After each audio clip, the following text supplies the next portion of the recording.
우리는 지금 왕으로 오신 예수님, 왕으로 오신 이 예수 그리스도에 대해서 우리가 지금 계속해서 우리 마태복음을 확인해 나가면서 우리 보고 있습니다. 오늘 말씀에 들어가기 전에요, 우리 16장 13절부터 16장 13절부터 17절, 17장까지, 18장까지 우리 지난 시간에 했던 것들을 우리 잠깐 한번 쭉 한번 정리를 한번 해보고 우리 오늘 본문으로 들어가겠습니다. 왜냐면은 늘 말씀드린 것처럼 성경은 어때요? 맥락이 있기 때문에 그 맥락을 놓쳐서는 안 되기 때문에 그렇습니다. 그래서 지금 어떤 흐름 속에서 이런 말씀이 나오고 지금 어떻게 전개되어 가는지 그것을 우리가 확인을 받아야 오늘 말씀을 읽고 또 듣고 볼 때 우리 충분히 우리 깨닫기가 쉽기 때문에 그렇습니다. 우리 마태복음 1장부터 4장까지는 구약과의 연결고리라고 했고요. 그래서 구약에 예언되신 구약에 예언된 그리스도에 대해서, 그래서 그걸 통하여서 예수가 메시아다, 그리스도라는 것을 우리가 1장부터 4장까지 확인했었고요. 그리고 5장부터 16장 12절까지는 선지자로 오신 예수. 그래서 우리 그리스도는 선지자로 반드시 와야 되는데 바로 예수가 선지자의 역할을 하는 것을 보니까 바로 메시아, 그리스도라는 것을 우리가 확인받을 수가 있었고요. 그리고 그리스도는 반드시 왕으로 오셔야 되는데 바로 그 예수라는 분이 왕으로서 행하시는 모습을 바로 보여주는 게 16장 13절부터 시작해가지고 우리 25장까지 나온다고 했습니다. 우리 지난 시간에 우리 했던 것들 한번 잠깐 확인해 보면은요, 우리 왕으로 오신 예수에 대해서 저희가 지금 본문을 살펴보고 있는데요. 가장 먼저는 16장 13절부터 시작해서 우리 17장까지, 17장까지는 왕권을, 예수님의 왕권을 증거하는 내용입니다. 그래서 우리 기억나시나요? 천국의, 천국 열쇠를 누가 주관하고 있어요? 예수라는 분이 천국의 열쇠를 주관하고 있기 때문에 바로 그가 왕권을 가지고 오신 그리스도라는 것을 우리가 확인했고요. 그리고 두 번째는 우리 변화산에서 예수님께서 이렇게 얼굴은 해와 같이 빛나시고 또 옷도 빛이 나시면서 영광스러운 모습으로 변화되시는 것을 제자들에게 보여주심으로 예수님께서 영광의 왕으로 오셨다라는 것, 정말 왕권을 가지고 오셨다라는 것을 확인시켜 줌으로써 예수가 바로 그리스도라는 것, 메시아라는 것을 우리가 확인받을 수 있었고요. 그리고 또 제자들이 쫓아내지 못했던 귀신을 쫓아내심으로 어때요? 만왕의 왕이심을 우리에게 보여주셨고, 그리고 예수님께서 앞으로 죽으시고 다시 부활하실 것을 예고하셨죠. 그래서 죽으시고 다시 부활하심으로 어때요? 사망 권세를, 죽음의 권세를 이기실, 무찌르실 왕이라는 것을 우리에게 나타내 주신다고 했습니다. 그래서 이렇게 16장 13절부터 17장까지는 왕권을 증거하는 내용이고요. 그리고 우리가 18장에 들어왔었죠. 18장에서는 왕이신 예수님께서, 왕이신 예수 그리스도께서 다스리시는 나라, 그래서 그리스도의 나라를 증거하는 내용이 18장에 쭉 나옵니다. 그래서 그리스도의 나라의 백성들은 어떠한가? 그래서 그리스도의 나라의 백성들은 누구인가? 그 나라의 백성들은 누구인가? 그래서 그 나라의 백성들이 누구예요? 어린아이와 같이 돌이킨, 다시 말씀드려서 성령으로 거듭나서 변화된 사람들이 바로 그 나라의 백성들이라는 것이죠. 그리고 또 한 가지, 그 나라의 백성들이, 그 나라의 백성들, 주의 나라의 백성들, 하나님 나라의 백성들이 아닌 사람은 누구냐 해가지고 우리 지난 시간에, 바로 지난주에 말씀을 드렸죠. 하나님 나라, 그리스도의 나라의 백성들이 아닌 사람은 바로 누구라고요?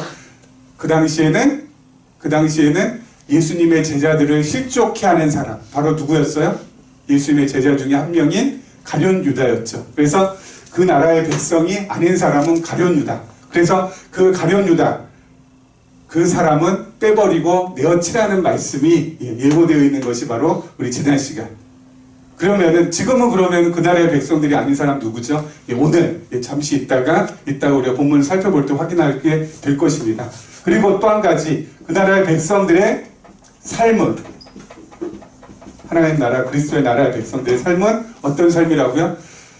백성들은 왕을 잃어버려도 왕은 백성들을 결코 잃어버리지 않는다라는 것이죠. 그래서 한 마리의 어린 양을 끝까지 찾아 나서는 목자처럼 그 나라의 백성들 역시 어때요? 왕이신 예수 그리스도께서 끝까지 보호하시고 단 한 영혼도 잃어버리지 않는다라는 것. 그래서 우리는 절대로 주님의 보호하심 속에서 벗어날 수 없다라는 것을 우리 지난 시간에 또 확인해 보았습니다. 이렇게 지금 이러한 흐름으로 지금 성경이 지금 쭉 이 마태복음이 지금 진행이 되거든요. 그래서 오늘도 역시 그 나라의 백성들의 삶은 어떠한지, 그리고 아까 잠깐 말씀드린 대로 그 나라의 백성들이 아닌 사람, 그 당시에는 예수님의 제자 중에 한 명이었던 가룟 유다고, 그럼 지금은 누구인지 그것을 확인해 보도록 하겠습니다. 근데 중요한 건 여기서 또 한 가지요. 자, 그러면 예수님의 나라를 갖다가 지금 이렇게 쭉 증거하고 계시는데, 그렇죠? 예수님 자신의 나라를 쭉 지금 증거하고 계시고, 또 예수님 자신의 나라에 자신의 왕되심을 쭉 증거하고 계시는데, 그 당시 예수님께서 살았던 그 당시 유대 나라가 있었잖아요. 그렇죠? 예수님께서 태어난 그 나라. 예수님께서는 그 나라에 대해서, 이 유대 나라에 대해서 어떻게 보셨을까요? 자신의 나라, 그리스도의 나라에 대해서 증거하셨는데, 여러분, 그 당시 유대 나라는 분봉왕 헤롯이 다스리고 있었고, 분봉왕이라는 것은 로마 제국에서 허락을 받아가지고 로마 제국의 승인을 받아서 다스리는 왕입니다. 그래서 그 당시에 분봉왕 헤롯이 통치할 당시에, 그 헤롯은 유대인이 아니에요. 다른 나라 사람, 다른 민족이에요. 그런데도 불구하고 유대 나라를 다스리는 것은 어때요? 로마 제국한테 잘 보였기 때문에 왕으로 점지를 받아서 지금 유대 나라를 다스리고 있거든요. 근데 예수님께서는 그리스도의 나라, 자신의 나라만 계속 그렇게 이렇게 지금 증거하고 계신데, 그 당시에 이렇게 로마의 속박 가운데 있는, 또 로마의 억압 가운데 있는 현실 유대 나라에 대해서 예수님께서 어떻게 보셨을까요? 예수님은 유대 나라의 친정부적인 성향이셨을까요? 반정부적인 성향이셨을까요? 아니면 예수님은 좌파일까요? 우파일까요? 예수님은 유대 나라에 대해서 자신이 이 땅은 현실에 밟고 살고 있는데 그 유대 나라에 대해서 어떻게 생각하셨을까요? 예수님께서는요, 현실 정치에 관심을 두지 않으셨어요. 참 희한하죠? 우리 같았으면 예수님 정도 돼서 막 그냥 사람들 병 고치고, 그리고 또 기적을 행하고 그러면은 막 이 세를 몰아가지고, 저 유대 저 분봉왕 저 이민족 사람 저 헤롯 저거 쳐내고 자신이 왕이 되어서 어때요? 로마 제국의 압제에서 우리가 벗어나야 된다라고 해가지고 으쌰으쌰 했을 것 같은데, 예수님께서 그렇게 하지 않으셨다고요. 예수님의 관심은 오직 어디에 있었어요? 현실 정치가 아니라 어디에 있었어요? 자신의 나라, 그리고 자신의 백성들한테 있었어요. 자신의 백성들에게 임한 자신의 나라. 그게 바로 뭐예요? 여러분, 그리스도의 나라, 하나님의 나라는 먹고 마시는 것이 아니라 뭐라고요? 오직 성령 안에서 의와 평강과 희락이라고. 다시 말씀드려서 예수님께서는 자신의 백성들, 자기 백성들과 그 백성들 마음 가운데 있는 그 나라, 뭐요? 의와 희락과 평강, 거기에 관심이 있었다고요. 자. 그렇기 때문에 우리도 이 부분에 있어서 우리도 되게 중요한 포인트가 있죠. 뭐요?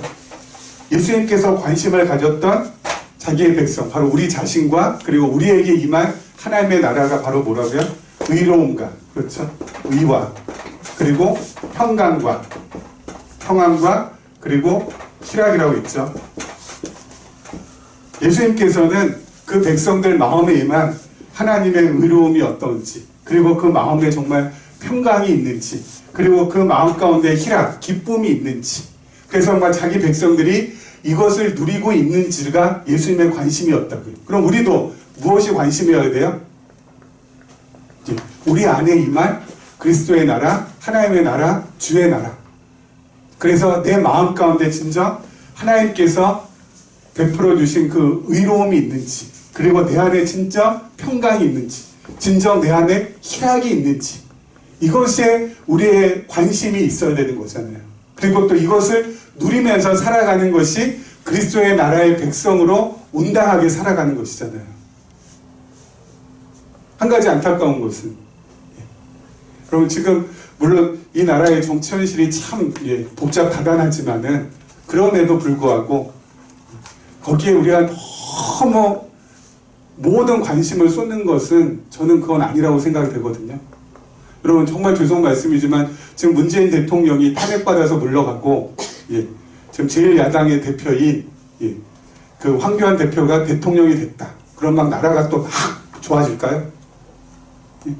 막 그냥 소득 수준이 막 올라가가지고 우리나라가 막 그냥 미국을 제치고 일본을 제치고 막 그렇게 막 그냥 막 그냥 세계 일 나라로 막 그냥 우뚝 솟아 막 세워질까요? 아니잖아요. 그렇죠. 경험해봐서 알잖아요. 어떤 당이 집권한들 정말 죄송한 말씀이지만은 계속해서 어때요?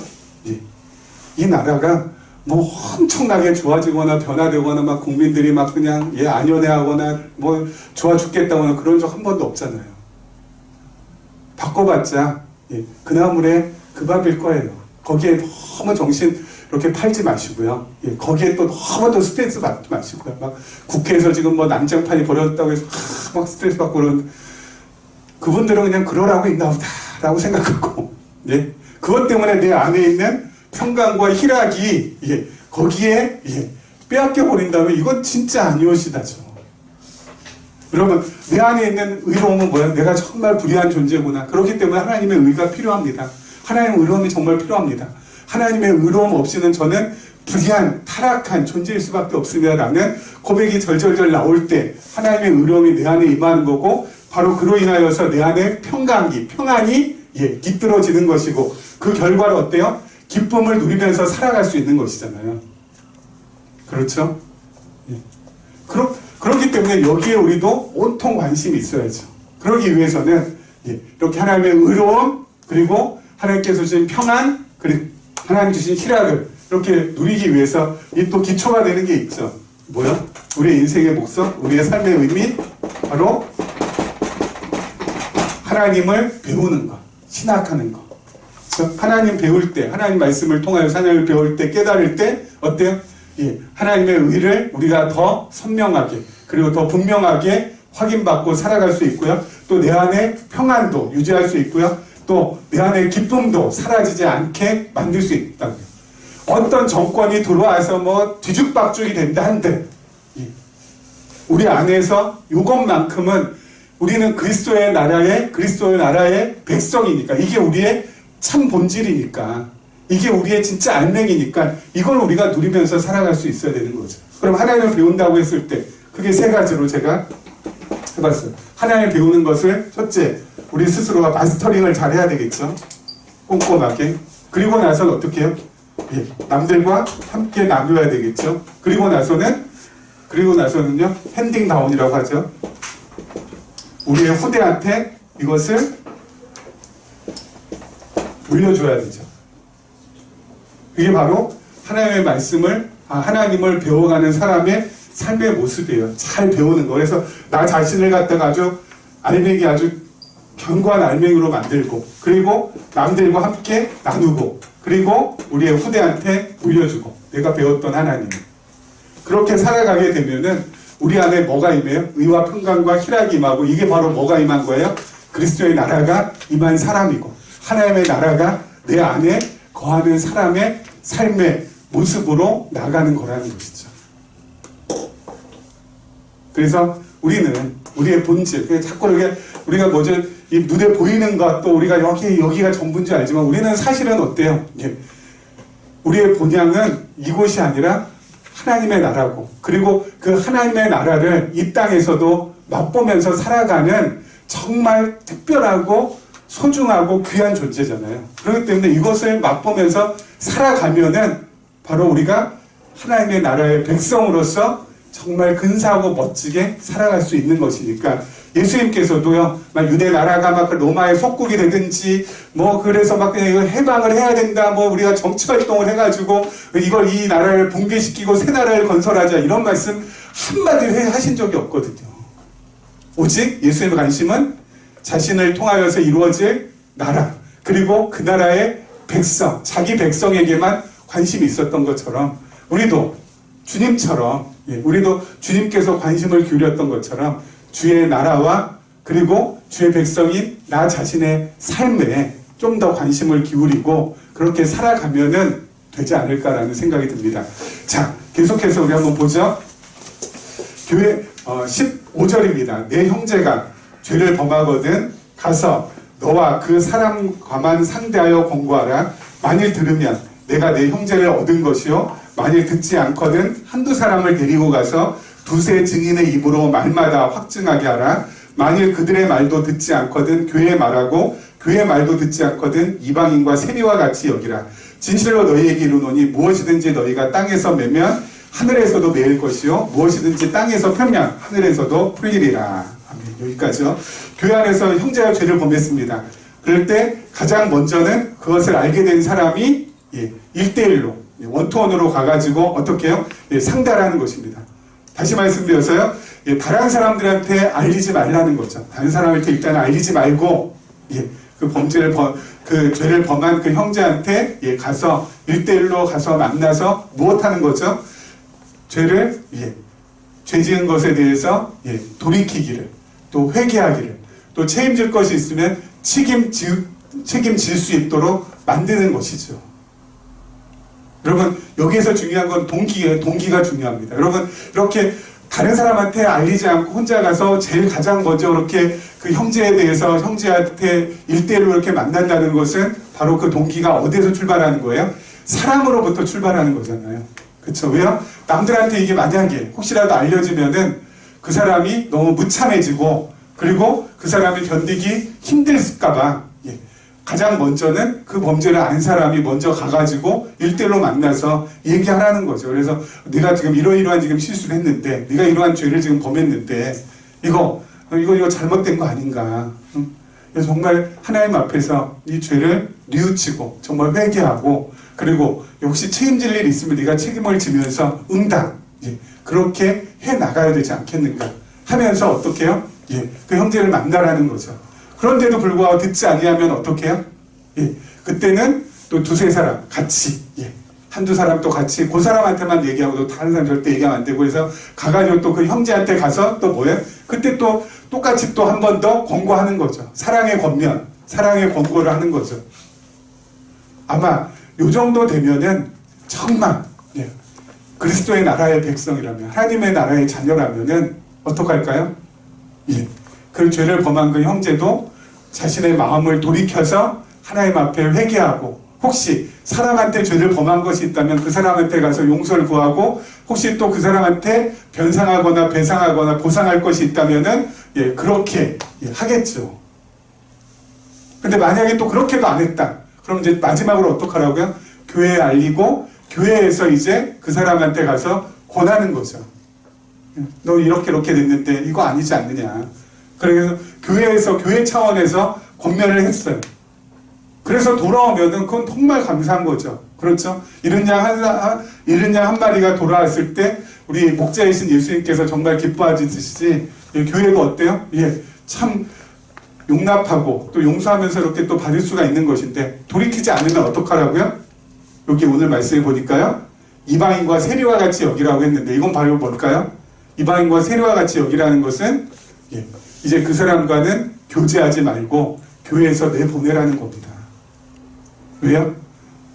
그렇게까지 했음에도 불구하고 사랑의 권면, 사랑의 권고, 정말 사랑의 동기에서 우러나와서 정말 용서할 마음을 가지고 가서 그렇게 했음에도 불구하고 그 마음이 강팍하여져서 그 마음이 완악해서 돌이키지 않는다면은 이것은 하나님 나라의 그리스도의 나라의 백성일 확률이 높지 않다라는 것이거든요. 그렇기 때문에 이방인과 세리처럼 여기라는 것이죠. 자, 그럼 여기서 중요한 것 한 가지. 뭐예요? 하나님의 나라에, 지금 우리가 여기 하고 있잖아. 좋네요. 예, 하나님 나라의 백성이 지금 누구인지. 그렇죠. 하나님 나라의 백성은 바로 누구라고요? 예, 성령으로 거듭나서 변화된 사람. 근데 하나님 나라의 백성이 아닌 사람은 바로 누구예요? 예, 성령으로 거듭나지 아니한 사람. 그렇죠? 그래서 변화되지 아니한 사람인데, 성령으로 거듭나지 않고 변화되지 않은 사람의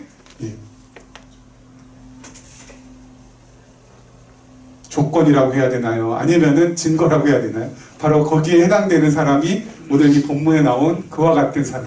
한 사람에 가서 정말 애타게 붙들고 회개하고 책임질 거 책임지셔야 된다고, 실수를 갖다가 인정하셔야 된다고 그렇게 사랑의 공고, 사랑의 권면했음에도 불구하고 들은 채 많지 하지 않고, 두세 사람이 갔음에도 불구하고도 똑같이 들은 채 많지 않았고, 교회가 그렇게 했음에도 불구하고 들은 채 많지 않았다면은 이 사람은 하나님의 나라의 백성, 성령으로 거듭나서 변화된 사람이 아닐 확률이 높기 때문에 이방인과 세리처럼 여기라는 것이죠.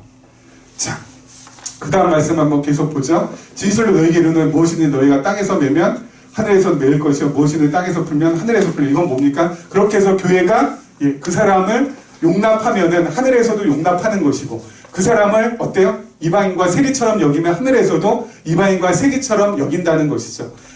교회가 매면은 하늘에서도 매고, 그리고 교회가 풀면은 하늘에서도 푼다라는 말씀이에요. 그만큼 하나님께서는 어때요? 그리스도의 백성들이 모여있는, 하나님의 자녀들이 모여있는 교회를 소중히 여기시고, 그리고 아주 복되게 여기신다라는 말씀이죠. 그 다음처럼 한번 볼게요. 진실로 다시 너희에게 이르노니 너희 중에 두 사람이 땅에서 합심하여 무엇이든지 구하면 하늘에 계신 내 아버지께서 그들을 위하여 이루게 하시리라. 두세 사람이 내 이름으로 모인 곳에는 나도 그들 중에 있느니라. 여러분, 이 말씀도 무척 오해를 많이 했던 말씀입니다. 어떻게 오해했죠? 자, 봐라. 너희 중에 두 사람이 땅에서 합심하여서 무엇이든지 구하면 하늘에 계신 내 아버지께서 그들을 위해서 이루게 하신다고 하셨다. 그렇기 때문에 혼자 기도하는 것보다는 어떻게 기도하는 것이 확실하다고요? 같이 모여서 기도하면은 더 분명하고 확실하게 하나님께서 이루어 주시지 않느냐. 그래서 같이 모여서 기도해야 된다. 그래서 같이 모여서 어때요? 서로 기도 제목 나누고, 우리 자식 잘 되게 해주세요. 그리고 우리 남편 사업 잘 되게 해주세요. 그리고 우리 무병장수하게 해주세요. 뭐 이러면서 함께 기도했던 적이 많죠, 과거에는. 근데 여러분 생각을 해보세요. 여러분 지금 이 흐름이 있잖아요, 흐름. 그렇죠? 이 흐름, 지금 어떤 흐름이에요? 바로 앞절에서 어떤 내용이 나왔어요? 지금 교회가 우리 지체 가운데 한 사람이 죄를 범하거든. 한 사람이 1대1로 만나서 권면하고, 그리고 두세 사람이 만나서 권면하고, 또 교회 차원에서 권면하고, 그래가지고 그 사람을 갖다가 어떻게 한다는 거예요? 어떻게 해서든지 사랑으로 권면해서 그 사람이 돌이키고, 그 사람이 회개하고, 그 다음에 자신의 잘못을 인정했을 때는 어떻게 하자는 거예요? 용납해 주자는 거잖아요. 용서해 주자는 거잖아요. 그렇죠. 이 말씀이 딱 이렇게 용서해 주고, 교회가 용납해 주고, 그 사람을 받아야 된다라는 것이 바로 거기에 지금 포커스가 있거든요. 바로 앞절에 있는 말씀은. 그럼에도 불구하고 듣지 않거든. 이방인하고 세리처럼 여길 수밖에 없다라는 것이 바로 우리 바로 전에 지금 함께 나눴던 말씀 아니겠어요? 여기서 가장 중요한 핵심 뭐예요? 사랑으로 권면하고 사랑으로 가자는 거거든요. 그런데 갑자기 이 말씀 딱 나와가지고 여기에서는 어때요? 같이 모여서 무병장수하게 해주시고, 잘 되게 해주시고, 그리고 돈 잘 벌게 해주시고, 뭐 잘 되게, 이게 맞지 않잖아요. 무슨 말씀인지 아시겠죠? 그러니까 이 말씀만 한 구절만 딱 떼어서 딱 보면은, 야, 그래, 두 사람이 합심하여서 무엇이든지 구하면 하늘에 계신 내 아버지께 그들을 위해서 이루게 하신다고 했으니까 이 말씀만 딱 떼어가지고 우리 다 같이 모여서, 여러분 다 같이 모여서 서로 기도 제목 나누고, 그 모든 기도 제목이 다 이루어질 수 있도록 우리 다 같이 합심해서 우리 주여 삼창하고 기도합시다. 여러분 주여 주여 하면서 기도하자는 말씀은 아닌 거잖아요. 내용의 흐름으로 봐서. 그럼 뭘까요? 그럼 무엇이든지 구하다 했을 때 뭘 구해야 될까요? 무엇을 구해야 될까요? 앞절과의 흐름하고 연결시켜서 보면은, 여러분 우리는 연약하기 때문에, 그렇죠? 우리는 정말 타락한 죄의 본성이기 때문에 죄를 범한 형제가 자신의 잘못을 반성하고 용서하고 회개한다 할지라도 우리가 그를 친정으로 용서하기까지는 이것은 진짜 어려운 일이잖아요. 그렇기 때문에 여기에서 구하라는 것은 바로 뭐냐면요, 다른 게 아니라 그리스도의 마음을 우리가 가질 수 있도록, 그래서 용서의 능력을 우리도 행사할 수 있도록, 그래서 우리가 화평을 누릴 수 있도록 이 기도하라는 거 아니겠어요? 잠깐 있다가도 나오겠지만 여러분, 우리는 누구를 용서할 수 있는 너그러운 존재가 아니에요. 누가 나한테 잘못했다, 누가 나한테 해를 끼쳤다, 그럼 어때요? 부들부들 떠는 게 가장 먼저죠. 이런 하면서 부들부들 떨고, 그 다음에 어떻게 해요? 어떻게 하면은 안 갚아줄까? 어떻게 하면은 어때요? 말로 갚아줄까? 데려가는 거 말로 갚아줄까? 그거부터 생각하는 것이 우리지. 막 누구를 용서하거나 막 누구를 갖다가 뭐 대단히 뭐 우리 화해하자, 절대 그렇지 않죠. 그렇기 때문에 무엇을 구해야 돼요? 그리스도의 마음. 그리스도께서 우리를 용서해 주셨듯이 우리도 그 용서의 마음을 우리도 가질 수 있도록, 그래서 그 형제가 나를 향하여서 죄를 범했음에도 불구하고 화평을 누릴 수 있는 그러한 마음을 가질 수 있도록 주여 내 마음을 붙들어 주시고 그런 마음으로 바꿔주시길 원합니다 라고 그 기도하라는 거예요. 같이 모여서 돈 벌게 해주시고 건강하게, 그게 아니라, 그렇죠?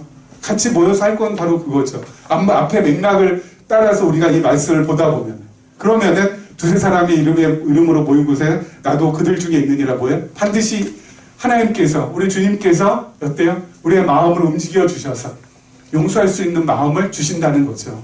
자, 그 다음에 우리 계속해서 봐요. 자, 21절입니다. 그때 베드로가 나와 이르되 주여 형제가 내게 죄를 범하면 몇 번이나 용서하여 주리까? 일곱 번까지 하오리까? 예수께서 이르시되 내게 이르노니 7번뿐만 아니라 7번을 70번까지라도 할지니라. 이 말씀 딱 들었던 베드로가 어때요? 그렇다면 형제를 7번 용서해 주시면 되겠습니까? 여러분, 이건 진짜 관대한 거죠. 우리 한 번 용서하기도 힘든데 베드로는 7번 용서해 줄 수 있는, 7번 정도 용서해 주면 되겠냐고 했을 정도니까, 그럼 베드로는 진짜 대단한 사람이죠. 근데 예수님은 어때요? 한술 더 뜨시죠. 뭐라고요? 70번씩 7번까지. 몇 번 하라는 거예요? 7, 7, 49, 490번. 한 번도 용서하기가 어려운데 우리는. 그렇죠? 그리고 더 나아가서, 여러분, 어쩔 때는 나 자신도 내가 용서하지 못할 때가 많잖아요. 그렇지 않아요? 나 자신도 나 자신을 내가 용서하지 못해가지고 힘겨워할 때도 많은데, 남이 나에게 잘못한 것을 내가 용서한다. 근데 똑같은 잘못 또 했어. 또 용서한다. 그걸 갖다 7번 하고 그 7번을 잃은 것이 490번이나 내가 똑같은 잘못에 대해서 용서한다.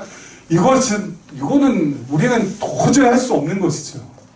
그러니까 도대체 이 말씀 뭘까요? 늘 말씀드린 것처럼 여러분, 우리 주님의 말씀, 특히 우리 마태복음에 나오는 이 말씀들은 우리에게 윤리적으로나 도덕적으로 그렇게 용서하면서 너그럽게 잘 살라는 그러한 유교적인 말씀이 아니라는 거죠. 여러분, 결국 이건 뭐예요? 왕이신 예수 그리스도께서 이 땅에 오셔서 왕임에도 불구하고 종의 형체를 가지시고 사람과 같이 되셔서 결국 어때요? 자기를 낮추시고 자기를 나중에 우리를 위해서 십자가에 죽기까지 복종하심으로 우리에게 어떻게 하셨어요? 70번씩 7번 그 이상으로 무수히 많게 우리를 용서해 주셨어요. 결국 이 말씀은 예수님께서 이렇게 용서해 주시겠다라는 거예요. 그렇죠? 너희는 할 수 없지만 내가 너희를 용서해 주겠다는 거예요. 7749 490번 이상 1000번 이상, 아니 이로 헤아릴 수 없을 정도로 무한대로 용서해 주시겠다는 말씀이죠. 그러면 우리는 어떻게 해요? 그럼 우리는 용서하지 말고 살아야 되는 거예요? 그러면 예? 그럼 이거 예수님께서 용서해 주시겠다는 거, 우리는 그러면 용서하지 말고 살면 되나? 아무튼 나한테 잘못만 해봐라. 내가 그냥 예? 어떻게든 저번에 조져놔야지. 그러면서 살라는 걸까요? 그럼 우리는?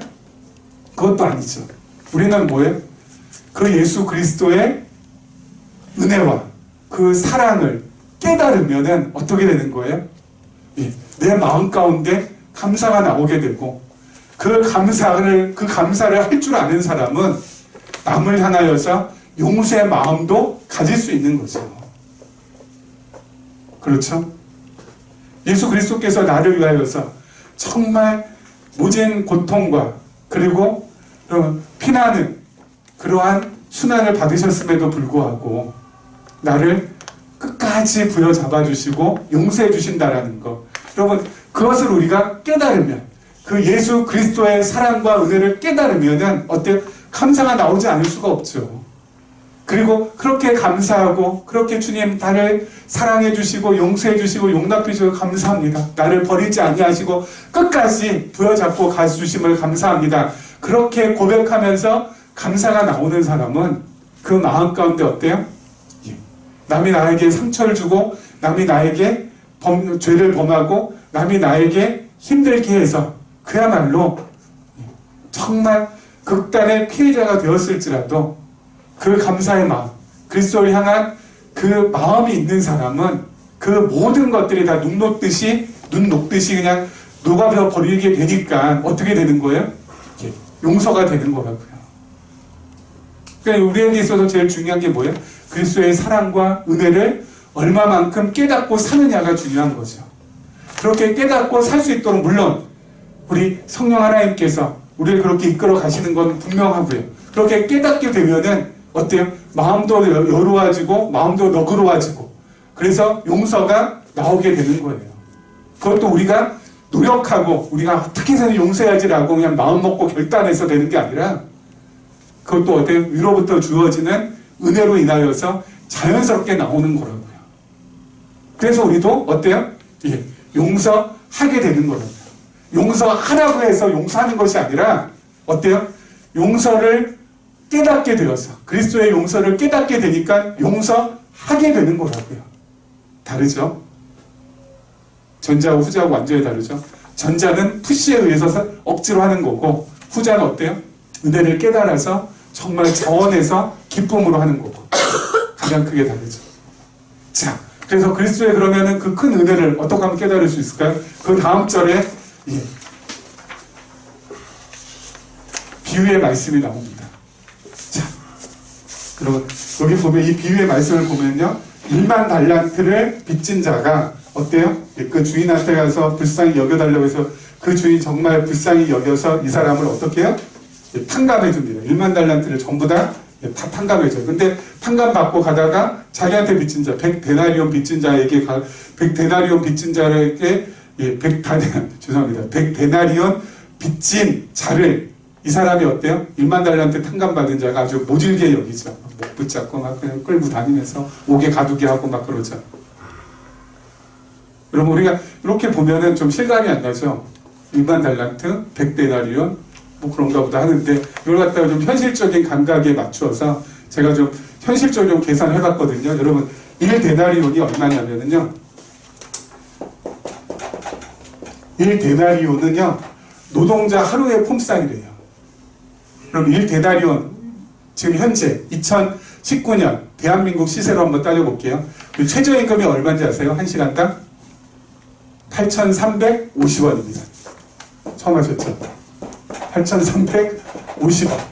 그럼 하루에 몇 시간 해야 돼요? 8시간. 그러면 얼마가 나오냐면요, 66,800원입니다. 우리 친구들이 하루 아르바이트 하면 얼마 받아요? 66,800원 받아요. 근데 중요한 거, 그러면 한 달란트는요 몇 데나리온이냐면요, 6,000데나리온이요. 그러면 6,000데나리온이니까 한 달란트가, 그럼 한 달란트를 6,000데나리온이면은 이 6,000데나리온에다가 뭘 곱하면 돼요? 66,800원을 곱하면은 1달란트가 나오죠. 이게 얼마가 나와요? 4억 80만 원.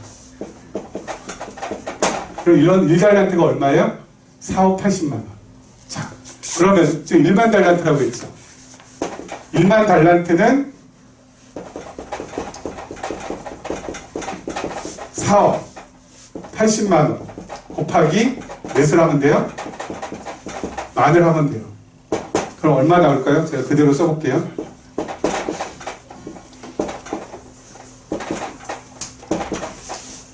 이렇게 나와요. 얼마일까요? 1, 10, 100, 1000만, 10만, 100만, 1000만, 억. 10억, 100억, 1000억, 조. 1만 달란트 지금 한다면 얼마예요? 4조 80억 원.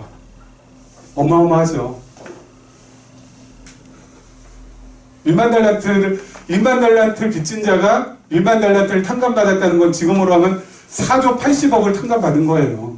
이거 어마어마하지 않아요? 그러면 100데나리온. 그거 얼마예요? 100데나리온은 66,800원. 그렇죠? 66,800원 곱하기 100을 하면 되거든요. 그렇죠? 그럼 얼마 나와요? 668만 원. 맞죠? 4조 80억 원을 갖다가 탕감받은, 이 빚을 갖다가 청산받은 이 인물이 자기한테 빚진 거 누구야? 100단을 668만 원 빚졌어요. 그거 안 갚았다고 난리치고 있다는 거죠. 여러분, 이 비유가 말이 되는 비유예요? 안 되는 비유예요? 그렇죠. 그래서 제일 마지막 절 한번 봐요. 35절. 너희가 각각 마음으로부터 형제를 용서하지 아니하면 나의 하늘 아버지께서도 너희에게 이와 같이 하시래요. 이거 그럴만 하시죠? 그렇죠? 4조 80억을 갖다가 탕감받았는데 660여만 원, 빚진 사람 안 갚는다고 악랄하게 그렇게 군다는 거 있을 수 없는 일이거든요. 만약에 그렇게 악랄하게 구는 사람이 있다면은 어떻게 하신다고요? 하늘 아버지께서도 그렇게 하신다고. 용서하지 않으신다고. 근데 여러분 아까 말씀드린 이 비유가 우리한테는 적용이 안 되죠. 그렇죠. 우리는 어때요? 여기 지금 나온 것처럼 4조 80억이 아니라 우리는 어때요? 이 지구 땅덩어리를 갖다가 맞바꾼다고 해도 갚을 수 없는 그러한 큰 빚을 누구한테 진 거예요? 예수 그리스도께 진 거 아니에요. 그런데 나한테 실수한 사람, 나를 해치려는 사람, 나를 해코지 한 사람, 나에게 죄를 범한 사람, 우리가 용서하지 않는다면 그게 말이 안 된다라는 거죠. 왜요? 우리는 그보다 훨씬 더 큰 용서를 받았기 때문에. 그러니까 여러분 용서한다는 것도 그냥 하라고 해서 하는 게 아니라니까요. 아까 말씀드렸잖아요. 그 은혜를, 그 사랑을 깨닫게 되면은 하게 된다고요. 야, 그러니까 이거 가격으로 요즘 값으로 따지면 어때요? 내가 이렇게 막 수주원 내가 이거 빚진 사람이 이걸 다 주님께서 갚아주셨는데 수백만 원 내가 그거 안 갚는다고 그냥 난리치고 오히려 막 안 갚음하려고 그냥 그렇게 밤새도록 머리 굴리고 한다는 거 이거 있을 수 없는 일이지.